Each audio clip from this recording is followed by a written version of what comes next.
Hello বন্ধুরা, আজকে আমি মাছের ডিম দিয়ে ডাটা ভাজা করব, আপনারা দেখতে থাকুন।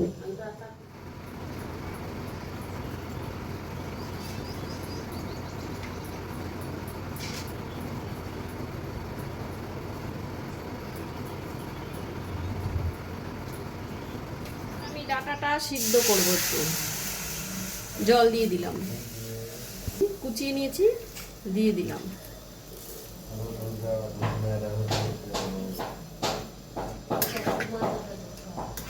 ডাটা সিদ্ধ করা হয়ে গেছে, এবার আমি নামিয়ে নেব। এবার আমি তেল দিয়ে দেবো, সর্ষের তেল। তেল গরম হয়ে গেছে, এবার আমি কালো জিরে দেবো।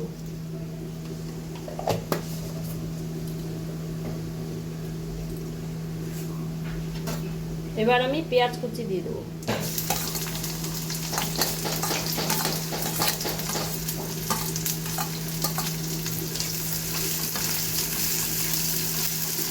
পেঁয়াজটা এবার আমি নাড়িয়ে নিয়েছি, এবার আমি রসুন থেতলে রেখেছি সেটা দিয়ে দেবো, আর কাঁচা লঙ্কা দিয়ে দেবো।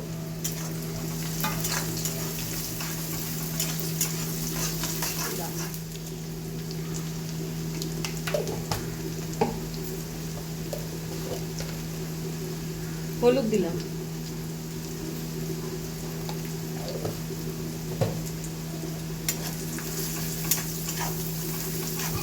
বন্ধুরা, মাছের ডিমটা আমি নুন আর হলুদ দিয়ে সিদ্ধ করে রেখেছিলাম, আপনাদের দেখাতে পারিনি।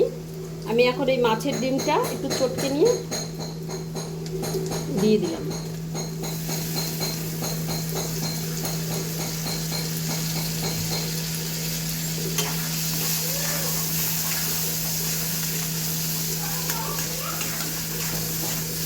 সিদ্ধ করে রাখা ডাটা।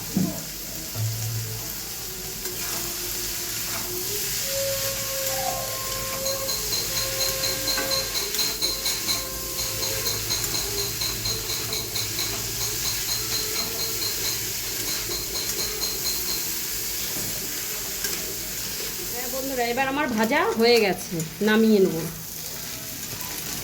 হয়ে গেছে আমার মাছের ডিম দিয়ে ডাটা ভাজা। আপনাদের যদি পছন্দ হয়, লাইক শেয়ার কমেন্ট করবেন এবং আপনারা বাড়িতে তৈরি করে এটা খেয়ে দেখবেন।